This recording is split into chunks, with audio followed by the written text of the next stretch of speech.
Olá, sejam muito bem-vindos ao quinto episódio do podcast Pela Lente do Antropólogo. Hoje temos como convidado um doutorado em Antropologia e professor no ISCTE, com uma vasta experiência académica e de investigação, destacando-se por um trabalho em áreas multidisciplinares. Foi membro fundador do CRIA, onde integrou a direção até 2012 e tem desenvolvido projetos de investigação quer em Portugal, quer no estrangeiro. Além disso, colabora regularmente com publicações científicas e jornalísticas. É também um pensador crítico e um apaixonado pela forma como os mídia e a tecnologia moldam a nossa sociedade. Neste quinto episódio temos o prazer de receber o professor Filipe Reis. Esperemos que desfrutem desta primeira parte da conversa que tivemos no ISCTE com o professor Filipe Reis. Obrigado.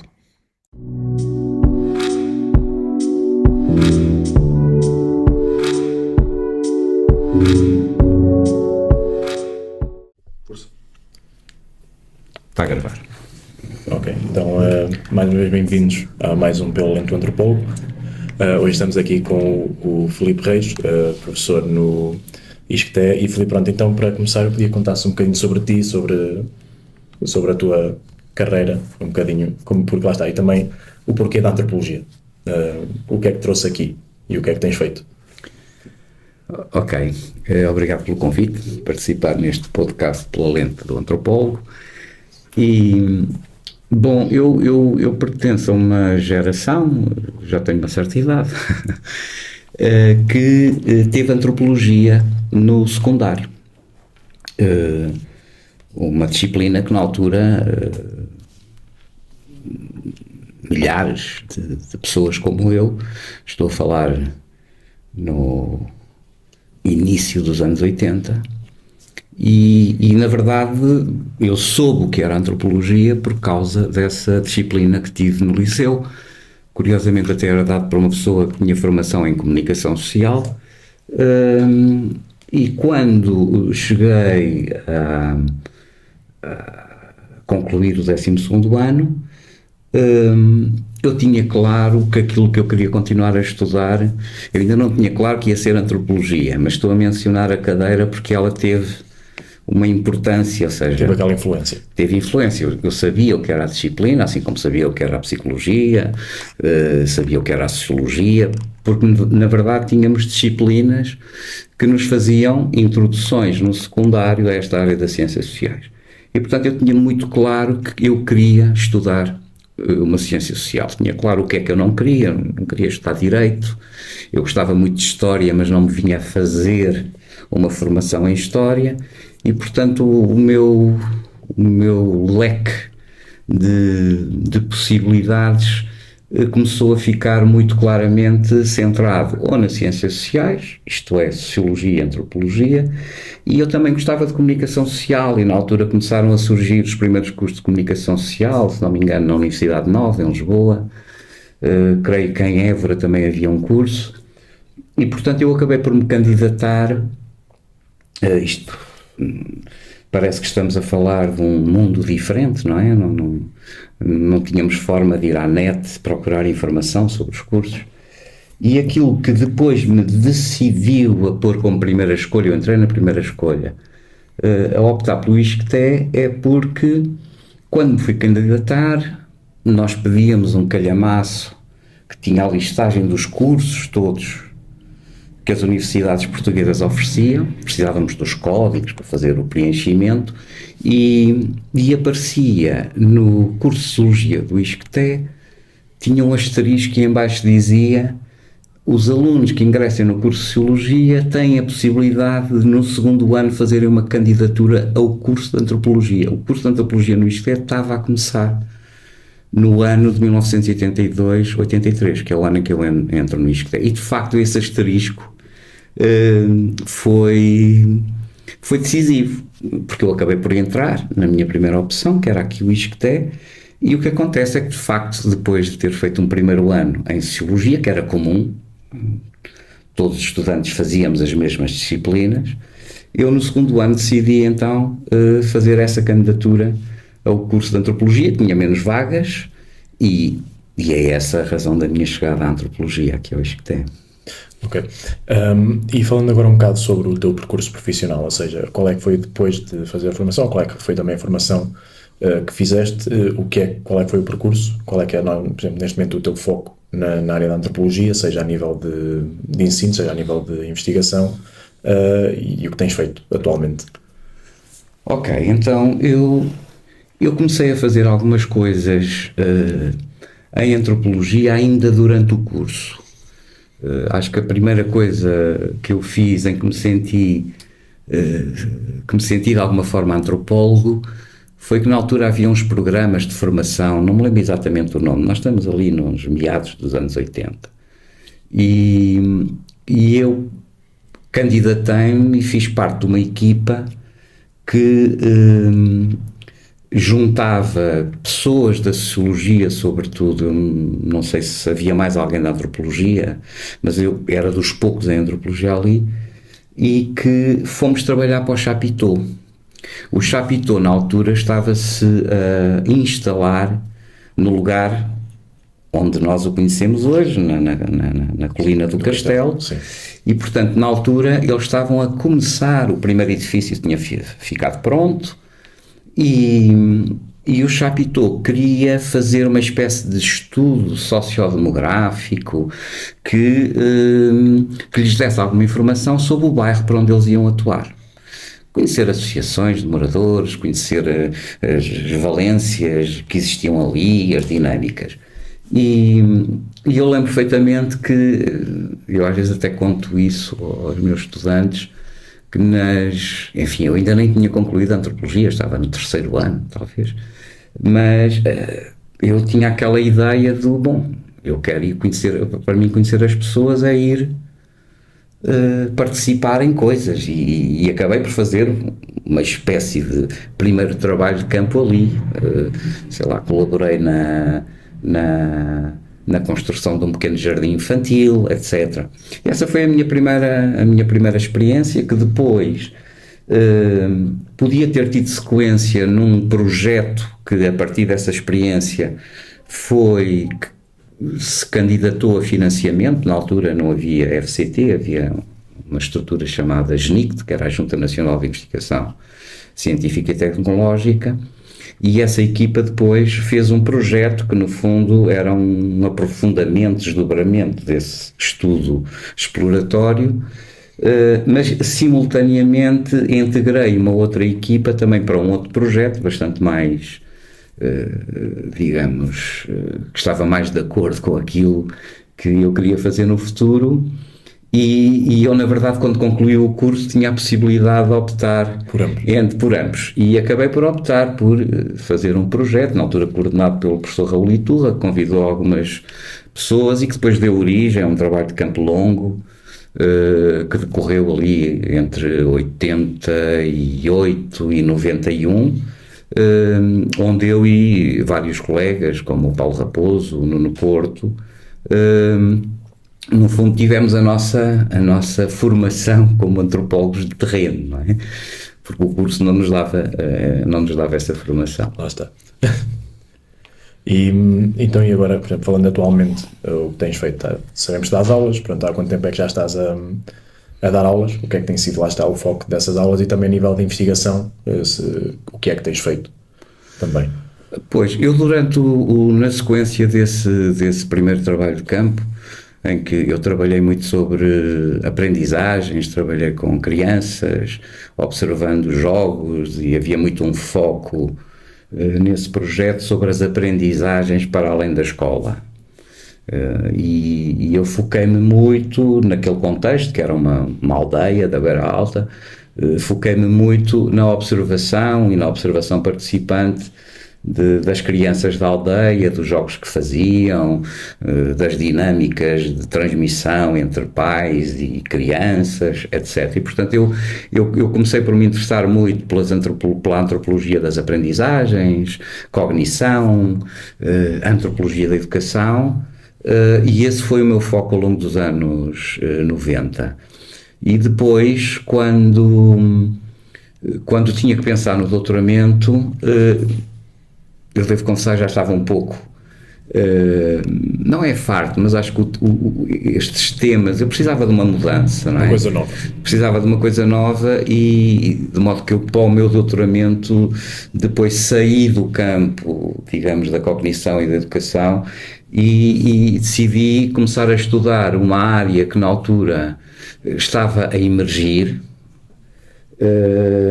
que era a antropologia dos médios e da tecnologia. E, portanto, depois disso, eu acabei por fazer o doutoramento sobre radiodifusão local em Portugal, estudando 2 programas interativos, de 2 rádios locais em Portugal. E, portanto, para responder agora sinteticamente à pergunta, eu atualmente combino ensino com aquilo que eu gosto de chamar investigação por procuração, que é um termo que significa fazer orientação de teses de doutoramento e mestrado, mas que também é uma forma de muitas vezes estarmos envolvidos em investigação. Continuo a ensinar nas áreas da antropologia e da educação, ensino bastante questões que têm a ver com metodologia, e sobretudo ao nível do mestrado, mas também da licenciatura. E agora, mais recentemente, nos últimos 3 anos, tenho estado envolvido num projeto com colegas da Sociologia, que é um projeto sobre Sociologia e Antropologia do Trabalho, em que estamos a estudar uma forma contemporânea de organização do trabalho, muito típica das nossas sociedades, e que vocês conhecem muito bem, que é o trabalho por projeto, que se designa por trabalho projetificado. E, portanto, nos últimos 2, 3 anos, tenho estado a fazer trabalho de campo, neste caso em estruturas artísticas, porque o projeto tem vários setores de atividades que estão a ser estudados: artes, terceiro setor, investigação e desenvolvimento, consultoria e gestão, e eu tenho estado a fazer trabalho de campo sobre estruturas artísticas, seguindo profissionais que estão envolvidos em projetos nessas estruturas. Ok.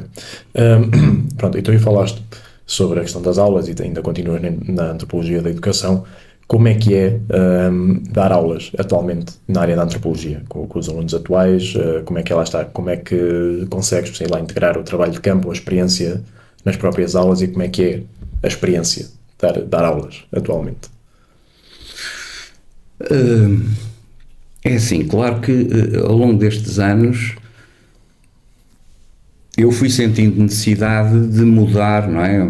Reparem, eu comecei a dar aulas em 1991, 92, ainda com uma figura que já não existe hoje, que é o do assistente estagiário, ok?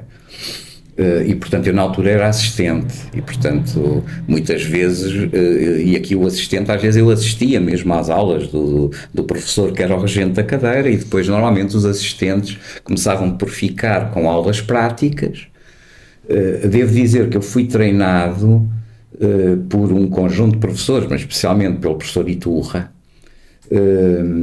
mas não só, outros professores da época trouxeram para o ISCTE uma forma de ensino que tinha muito a ver com os modelos anglo-saxónicos do ensino, ou seja, a distinção entre uma aula mais teórica, mais expositiva, que nós, à medida que íamos sendo treinados, depois também éramos encorajados a preparar essas aulas, e o que se chamava aulas práticas, ou seja, que eram aulas de seminário, no fundo, que implicavam, por exemplo, que os estudantes tinham lido um texto e depois discutia-se esse texto em conjunto, em várias modalidades, ou um grupo tinha lido um texto e fazia uma apresentação, enfim, havia várias modalidades, e a tutoria, que era um ensino individualizado. O curso de antropologia não tinha muitos alunos. Eu fui formado nesta forma, nesta pedagogia, não é? Que devo dizer continua a ser uma base, uma matriz para aquilo que eu faço hoje. Agora, eu tenho feito muitas adaptações, porque, por exemplo, com Bolonha, as cadeiras semestralizaram-se. Eu comecei a dar aulas em cadeiras anuais. Portanto, nós tínhamos uma cadeira que começava em outubro e acabava em junho, a mesma cadeira. Só a partir de uma certa altura havia cadeiras optativas que eram semestrais. E, portanto, ao longo de um ano é possível explorar muitos temas, etc. Só para vos dar um exemplo. Por exemplo, ao nível do mestrado, onde nós temos horas de contacto muito breves, são muitas vezes 20 horas de contacto, eu deixei de fazer aulas de caráter mais prático. O que faço muitas vezes é introduzir exercícios, fazer desafios. Eu estou sempre, todos os anos, a tentar inventar formas que procurem, de alguma forma, propor aos estudantes que realizem exercícios que têm uma natureza mais prática, pequenas incursões ao terreno, pequenos exercícios de autoetnografia, por exemplo, que sejam capazes de, realizando estes exercícios, aplicar noções, conceitos, leituras. Vou dar um exemplo. Uma cadeira que, por acaso, agora não estou a dar, mas dei durante muitos anos. É uma cadeira muito introdutória, logo no primeiro ano.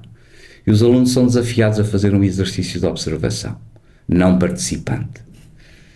Claro, eles vão fazer esse exercício de observação, mas depois de, ao longo de várias aulas, terem sido introduzidos ao interacionismo simbólico de Goffman, à noção da antropologia do espaço e ao conceito de proxémia do Edward Thiol, e é depois de terem essas ferramentas, de termos lido e discutido esses textos, que depois é feita essa proposta de exercício numa tentativa de juntar conceitos caros ao Goffman, não é? Interação focada, não focada, proxémia, etc., a contextos que eles próprios escolhem para observar.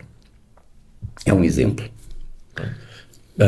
Pronto, e também já introduzimos essa questão das diferenças e a evolução do ensino.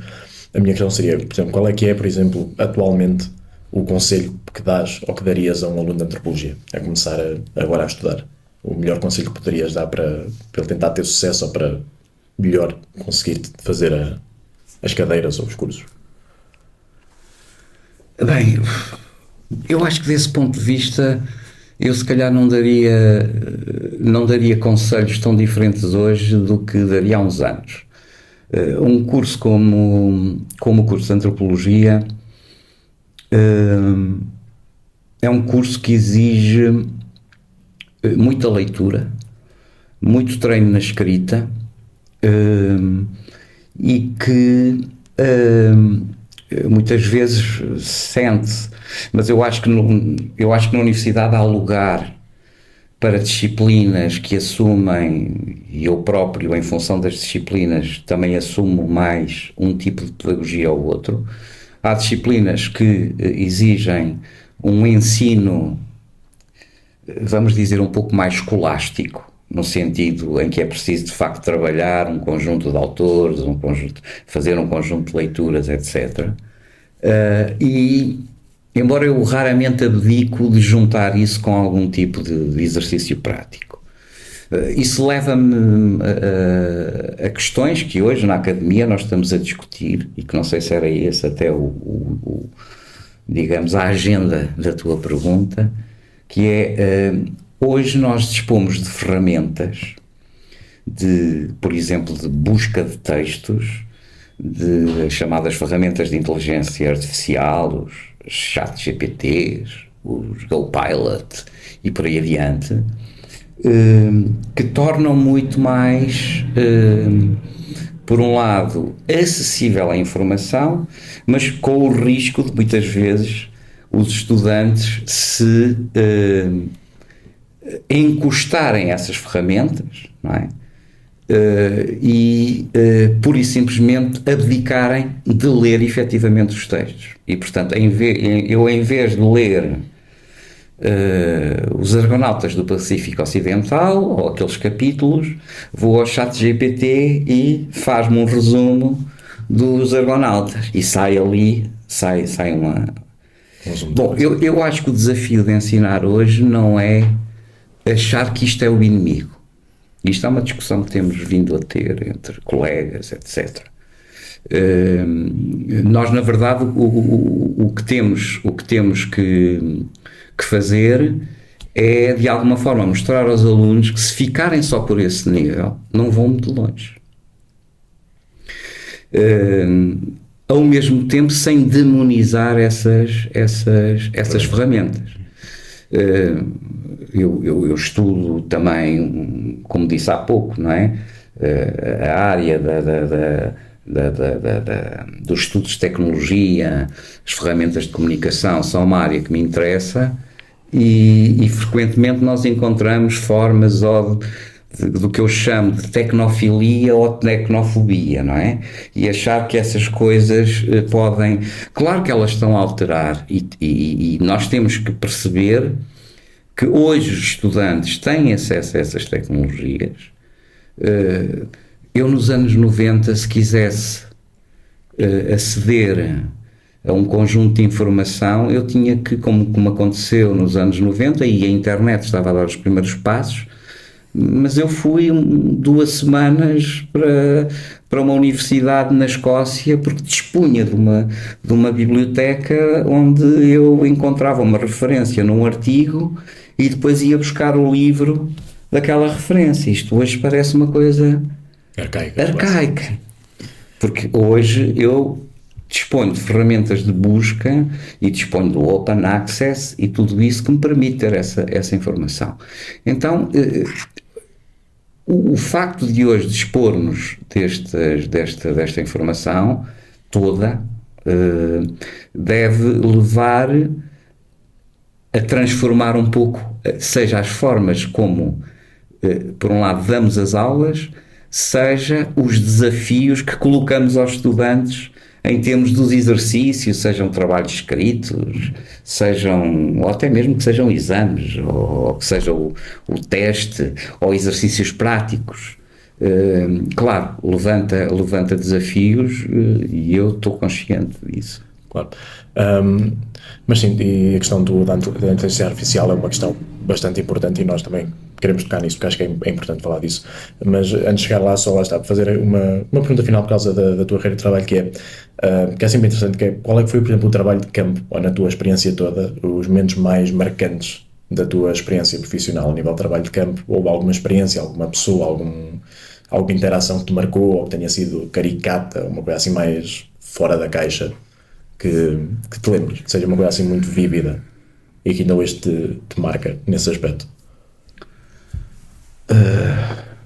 Seguramente há sempre um anedotário associado às experiências de terreno. Agora, esta pergunta estava-me a tentar lembrar do primeiro, seguramente, do meu primeiro trabalho de campo. Eu era um jovem muito inexperiente etnógrafo, estava a aprender como é que as coisas se fazem. Mas há uma história que eu conto muitas vezes. É aquilo que o Roger Saniek chama notas mentais. São aqueles acontecimentos, aqueles episódios que acontecem no trabalho de campo que ficaram registados na memória e muitas vezes até ficaram muito incipientes registados nas notas e nos diários de campo, mas que me marcou muito, e eu só muito mais tarde é que, lembrando-me, consegui perceber o que é que estava a acontecer. E a história, eu e os meus colegas que estávamos lá nessa aldeia, portanto jovens antropólogos inexperientes, um dia estávamos a chegar a casa e aproximou-se um senhor. Na verdade, nós estávamos ao portão da casa e vemos um senhor a descer a escadaria da casa onde nós vivíamos e que abriu o portão, olhou para nós. Olha, fui-lhes lá deixar em cima um saco com couves. Bom, e nós desfizemos, nós estávamos há relativamente pouco tempo na aldeia, éramos conhecidos como os rapazes de Lisboa, não é? Três rapazes jovens, três miúdos ali, não é?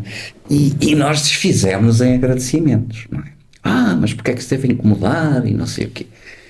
E a resposta dele foi desconcertante, porque ele olhou, Ah, é essa, não precisa agradecer nada, achantar isto aos porcos.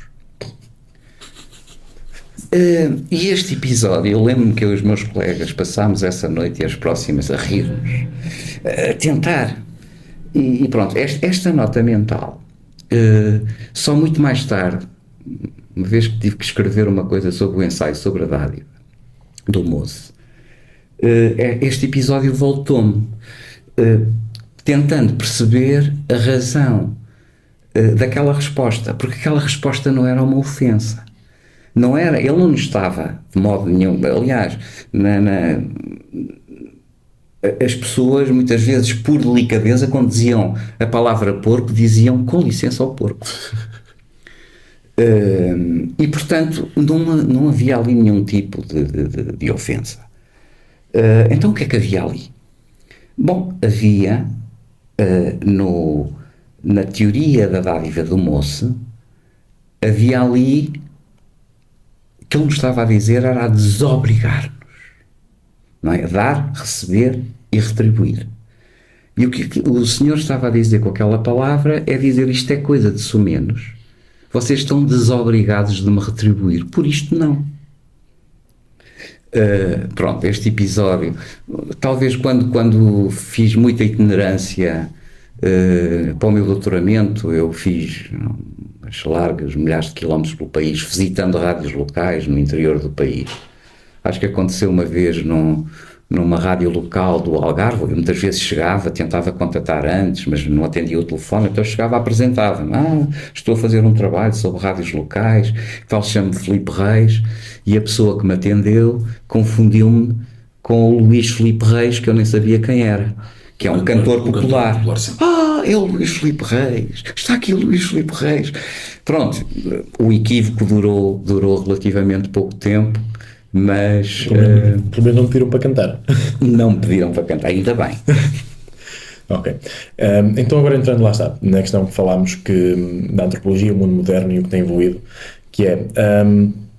como é que as tecnologias, e tu falaste um bocado da antropologia, da inteligência artificial, mas eu faço essa pergunta que é, como é que as questões das tecnologias digitais, estas novas questões emergentes, redes sociais, ou mesmo lá está a inteligência artificial, têm feito ou têm afetado a maneira de fazer antropologia, ou como é que nós abordamos a antropologia, seja a nível profissional, seja a nível de ensino, como é que tem sido essa diferença? Porque sabemos, pronto, que ela tem evoluído e é sempre preciso evoluir, como falaste anteriormente, mas quais é que têm sido as maiores diferenças positivas ou negativas? Bom,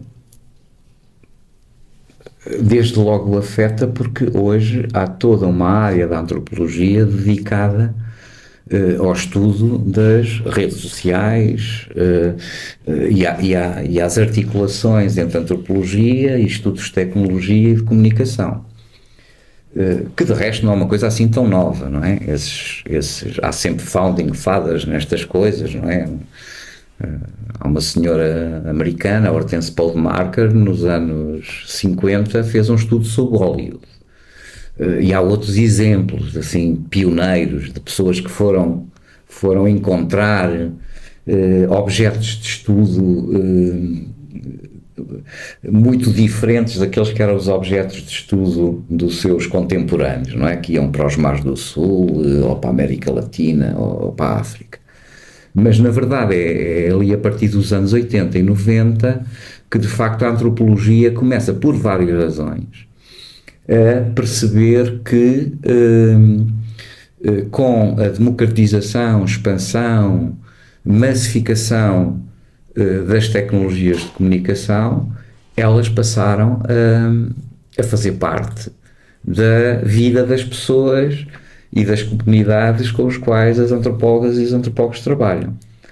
E, portanto, seja por aquilo que se chama muitas vezes na antropologia as imposições do terreno, ou seja, aquelas questões que o terreno, não é, como ali lá o Lugod começou a estudar o papel das telenovelas nas mulheres egípcias que ela queria trabalhar, mas na verdade não foi isso que a levou lá. Ela de repente percebeu que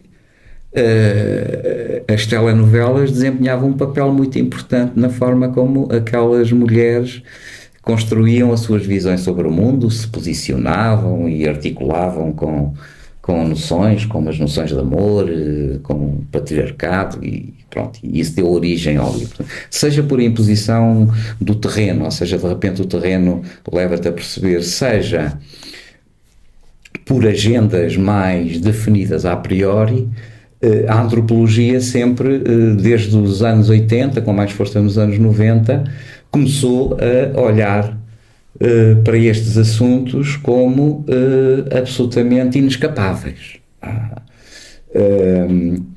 E, portanto, como é que ela está a afetar a forma de fazer antropologia?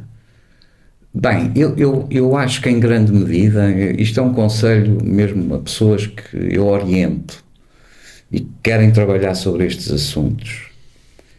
Não há diferenças tão substanciais entre fazer trabalho de campo nos moldes mais clássicos ou fazer trabalho de campos que incorporem este tipo. Nós estamos sempre interessados em perceber como é que estas tecnologias se imbrincam na vida das pessoas, não é?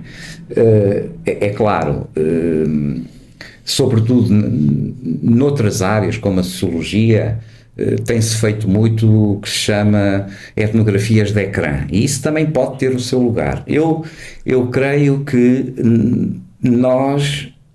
eu pelo menos acredito, para fazer antropologia, eu acredito numa forma de fazer antropologia que vai mesmo ao encontro das pessoas. E, portanto, eu posso participar ativamente naquele grupo de Facebook daquelas pessoas, visionar as coisas que colocam nas plataformas, etc. Mas, para mim, o trabalho só está completo se eu for ao encontro daquelas pessoas em carne e osso, para usar o termo caro ao Malinowski. Okay. E falando, por exemplo, agora na antropologia, lá está, atualmente, qual é que é o papel, por exemplo, na tua opinião, que a antropologia podia ou pode ter na sociedade? Ou seja, quais são as contribuições que pode fazer para questões sociais, ou políticas, ou culturais, e como é que poderia fazer isso, e se realmente pode fazer? Cada vez temos mais essa questão, principalmente agora com as questões políticas, com esta evolução toda política a nível das esferas, também com a questão do extremismo e tudo, como é que nós podemos integrar isso e perceber essas mudanças e ajudar ou trabalhar essas mudanças, ou até mesmo tentar aplicar isso para mudanças positivas, vá. Aqui há uns anos valentes, creio que em 2012, a revista Visão, ou uma jornalista contatou-me a perguntar se eu estaria disposto a escrever um artigo com 300 ou 400 palavras, uma coisa curta, não é? Uma página da revista, numa série que eles tinham, o que eu devo saber sobre. E ela, como foi muito insistente, tem aqui, olha, já foi feito este sobre a história, este sobre isto, não sei o quê, não está interessado. Eu levei um certo tempo a responder, porque escrever um texto escorreito que chegue às pessoas não é fácil, mas ao mesmo tempo foi um exercício interessante, porque me obrigou quase a peneirar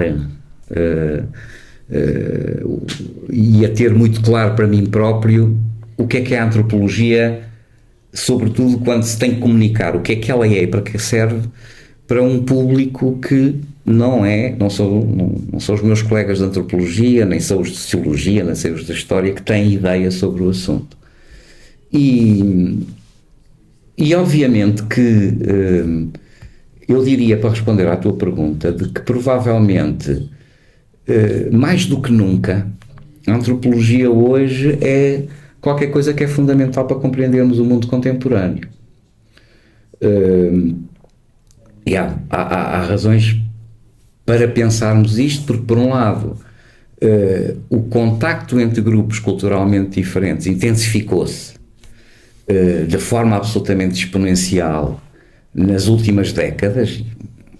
Eu escrevi em 2012, mas esse processo traduz para agora. Continua ainda a intensificar-se mais.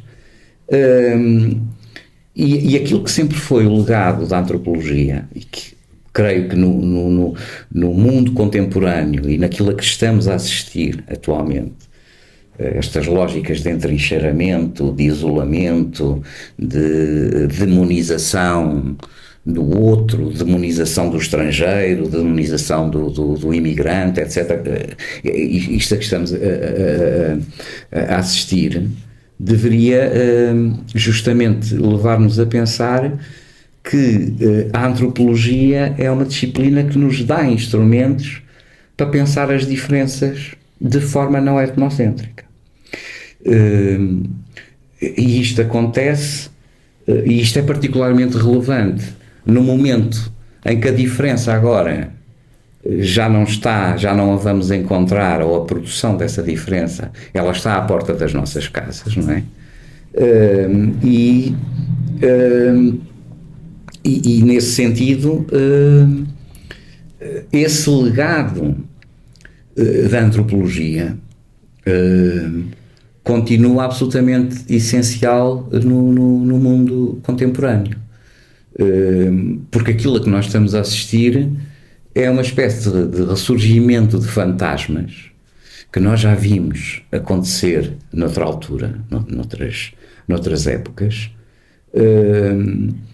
e que nos leva precisamente a pensar que pensar ou ajudar a pensar a diferença sem ter que alocar à diferença a demonização ou a ostracização que vemos hoje tornar-se um discurso que é muito de senso comum, até porque o mundo tornou-se muito mais complexo do que era no século XIX, não é?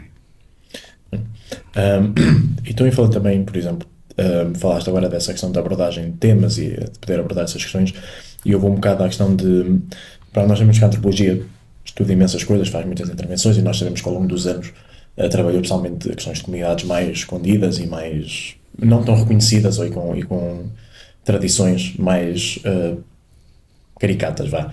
Como é que, por exemplo, a antropologia pode abordar esses temas sensíveis como tradições muito específicas, ou fé, ou espiritualidade, ou questões lá está políticas, que atualmente é um tema extremamente sensível para muitas pessoas, sem julgar ou sem ter esse efeito negativo ou positivo, tentar ser o mais empírico possível para abordar esses temas mais sensíveis da sociedade? Bom, fazendo aqui uma coisa muito abreviada, obviamente, eu penso que isto é para ser ouvido por não especialistas, não é? Exato. Mas na raiz da antropologia está esta ideia de que a diferença cultural ela podia ser explicada pela história, ok? Nomeadamente, por exemplo, a história daquilo que se chamava no século XIX e mesmo ainda no princípio do século XX, a história da barbárie para a civilização. E, portanto, estas formas de pensar que nós continuamos a estudar, porque nós continuamos a precisar de estudar o Fraser, o Taylor e o Mayne, e continuamos, mas hoje temos com absoluta consciência de que esta forma de explicar a diferença cultural acabou por sintonizar de uma forma intelectualmente muito incómoda e ao mesmo tempo moralmente insustentável com agendas geopolíticas das principais potências da época. E portanto sabemos que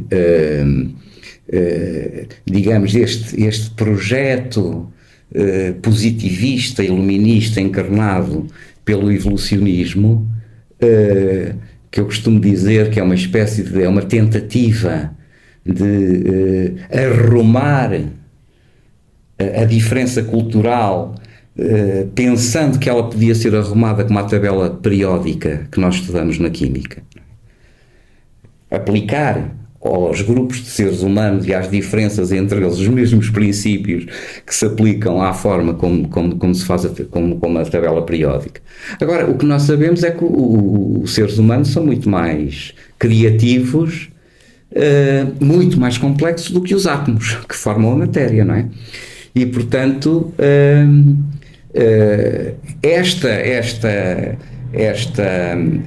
e depois isto deu, como nós sabemos, qualquer coisa que a antropologia, particularmente a partir dos anos 70 e 90, quando reexamina a sua própria história, fez uma espécie de, em alguns casos, uma autocrítica muito forte, meia-culpa relativamente à forma como muita antropologia, aqui às vezes de forma justa, às vezes de forma injusta, porque nem toda a antropologia foi uma antropologia, houve antropologia feita no contexto colonial, que ajudou, digamos, à manutenção, mas também houve antropologia feita nesse contexto, foi uma antropologia de denúncia disso. Portanto, é uma história bastante complexa. Agora, as questões centrais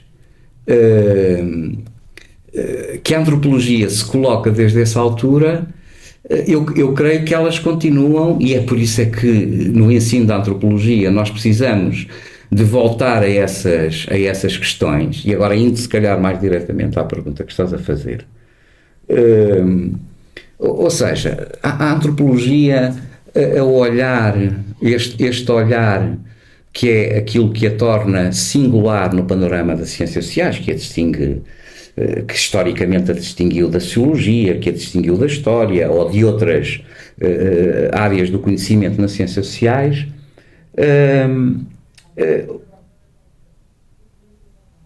ela, ainda que com uma agenda inicial, como eu já expliquei, depois se tornou problemática e até moralmente insustentável, mas ela colocou questões fundamentais que continuam a ser atuais hoje, não é? Ou seja, são questões tão básicas como estas. Por que razão é que, sendo todos nós uma mesma espécie e temos os mesmos problemas básicos para resolver, estamos a falar de comer, de vestir-se, de celebrar, adoecemos, temos filhos, etc. Todos temos isto em comum, mas, no entanto, fazemos estas coisas de formas tão diferentes. E questões, e essas diferenças são inatas ou são adquiridas? Pensemos nas línguas, a diversidade linguística. Porquê é que existe essa diversidade linguística? Ou seja, porquê é que há línguas tão diferentes, não é? E às vezes tão diferentes, tão próximas umas das outras, não é? Porque é que, para mencionaste a religião, a espiritualidade, etc. É outra questão básica que faz parte da agenda mais elementar da antropologia, não é? Que é perguntar-se, terão as religiões alguma coisa em comum, todas? Se formos para a política, pensamos nas formas de governo que existem, como elas diferem uns dos outros, enfim, essas questões iniciais da disciplina, a maior parte delas continuam a fazer sentido hoje. E é óbvio que as questões da transcendência, da espiritualidade e da religião são temas absolutamente, eu diria, por definição, estão no centro do pensamento antropológico. Talvez haja hoje menos pessoas, porque outras agendas, entretanto, tomaram conta digamos, da produção científica, dos mecanismos de financiamento, não é? Provavelmente, se calhar, hoje não é fácil ter um projeto aprovado sobre a antropologia da religião. Se calhar é mais fácil ter um projeto aprovado sobre questões que têm a ver com a transição climática ou com outro tipo de agendas. Isto também é, ou seja, a ciência e a antropologia não se faz fora de contextos específicos de produção, não é? Obrigado mais uma vez por estarem presentes neste episódio do Pelo Lento Antropólogo. Esta foi a primeira parte da entrevista com o professor Filipe Reis. Esperamos vocês no próximo mês, onde a segunda parte desta entrevista será colocada online. Obrigado.